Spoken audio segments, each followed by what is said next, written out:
High বন্ধুরা, আজ আমি এত হ্যাপি কেন দেখতে হলে পুরো ভিডিওটা দেখো। তো প্রতিদিনের মতন উঠে গেলাম, বিছনা চাদর টাদর গুছিয়ে কমপ্লিট, একটু হাঁটতে বেরিয়ে গেলাম। হাঁটতে গিয়ে বেরিয়ে সময় কাটছিল না, এদের সঙ্গে একটু গল্প করলাম, দিয়ে ট্রাক্টরের লোডিং দেখছিলাম। ট্রাক্টরের লোডিং দেখা কমপ্লিট হয়ে গেলে আমি চলে এলাম কাপড়গুলো ধুতে, কারণ কাপড়গুলো প্রচুর নোংরা হয়ে গেছিলো। দিয়ে গেছিলাম বাজার করতে। বাজার করে এসে গাড়িতে বসে সবজিগুলোকে কেটে নিলাম, সুন্দর করে কেটে গুছিয়ে যা থাকে কাটাকুটি কমপ্লিট। তারপরে একটু বেছে নিলাম, বাছা টাছা কমপ্লিট যখন হয়ে যায় তারপরে আমি বসে যাই। দেখতে পাচ্ছ একদম পুরো বাছা কমপ্লিট।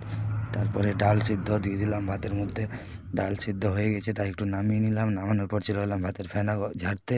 তো ভাতের ফেনা ঝাড়া হয়ে গেলে সেই সবজিগুলো কেটে রেখেছিলাম সেগুলোকে আবার ধুয়ে নিলাম। ধুয়ে নেওয়ার পর তেল গরম করতে দিলাম। তেল গরম করতে দিয়ে সেই বেগুন ভাজা করে নিলাম প্রথমে। তো বেগুনগুলো ভাজা হয়ে গেছে তাই তুলে নিচ্ছি।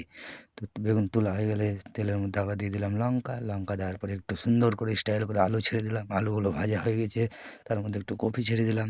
কপি ছেড়ে দেওয়ার পরে ডালগুলো যে সিদ্ধ করেছিলাম সেগুলো দিয়ে দিলাম, দিয়ে চলে গেলাম আমি চান করতে।